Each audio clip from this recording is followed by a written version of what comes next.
ಸನ್ಮಾನ್ಯ ಮುಖ್ಯಮಂತ್ರಿಗಳವರಿಗೆ ಈಗ ಗೌರವ ಸಮರ್ಪಣೆ ನೆನಪಿನ ಕಾಣಿಕೆಯನ್ನ ಸ್ಮರಣಿಕೆಯನ್ನ ನೀಡಬೇಕು ಅಂತ ಸನ್ಮಾನ್ಯ ಸಾರಿಗೆ ಮತ್ತು ಮುಜರಾಯಿ ಸಚಿವರು ಕರ್ನಾಟಕ ಸರ್ಕಾರ ಶ್ರೀ ರಾಮಲಿಂಗಾರೆಡ್ಡಿ ಅವರಲ್ಲಿ ಕಳಕಳಿಯ ಮನವಿ.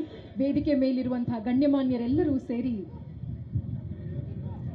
ಈ ಸ್ಮರಣಿಕೆಯನ್ನ ನೆನಪಿನ ಕಾಣಿಕೆಯನ್ನ ಬೆಂಗಳೂರು ಮಹಾನಗರ ಸಾರಿಗೆ ಸಂಸ್ಥೆ ಸರ್ಕಾರವು ನೀಡಿದಂತಹ ಅನುದಾನ ರೂಪಾಯಿ 333 ಕೋಟಿ ವೆಚ್ಚದಲ್ಲಿ 840 ಬಸ್ಸುಗಳ ಸೇರ್ಪಡೆಯಲ್ಲಿ ಪ್ರಥಮ ಹಂತವಾಗಿ 100 BS6 ಬಸ್ಸುಗಳ ಲೋಕಾರ್ಪಣೆ.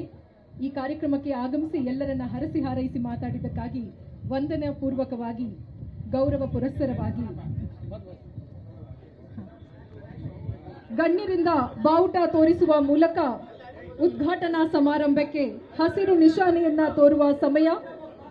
ನೂತನ ಡೀಸೆಲ್ BS6 BS6 ಬಸ್ಸುಗಳ ಲೋಕಾರ್ಪಣೆ ಹಾಗೂ ಗಣ್ಯರು ಇದೇ ಬಸ್ಸಿನಲ್ಲಿ ಪ್ರಯಾಣವನ್ನ ಬೆಳೆಸಲಿದ್ದಾರೆ. ದಯಮಾಡಿ ವೇದಿಕೆಯ ಮುಂಭಾಗವನ್ನ ಆದಷ್ಟು ತೆರವುಗೊಳಿಸಿಕೊಡಿ. ಮುಖ್ಯ ಅತಿಥಿಗಳು ಸನ್ಮಾನ್ಯ ಮುಖ್ಯಮಂತ್ರಿಗಳವರು ಶ್ರೀ ಸಿದ್ದರಾಮಯ್ಯ ಕರ್ನಾಟಕ ಸರ್ಕಾರ, ಶ್ರೀ ರಾಮಲಿಂಗಾರೆಡ್ಡಿ ಅವರು ಸನ್ಮಾನ್ಯ ಸಾರಿಗೆ ಮತ್ತು ಮುಜರಾಯಿ ಸಚಿವರು ಕರ್ನಾಟಕ ಸರ್ಕಾರ.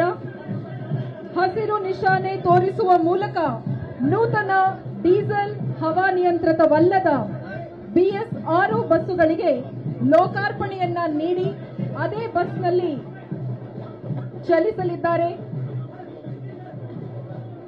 ವಿಧಾನಸೌಧ ಪೂರ್ವ ದ್ವಾರದ ಮುಂಭಾಗದಲ್ಲಿರುವಂತಹ ಗ್ರ್ಯಾಂಡ್ ಸ್ಟೇರ್ಸ್ ಸಕಲ ವ್ಯವಸ್ಥೆಗಳನ್ನ ಸುಸಜ್ಜಿತವಾದಂತಹ ಬಸ್ ಲೋಕಾರ್ಪಣೆಗೆ ಸಿದ್ಧವಿದೆ.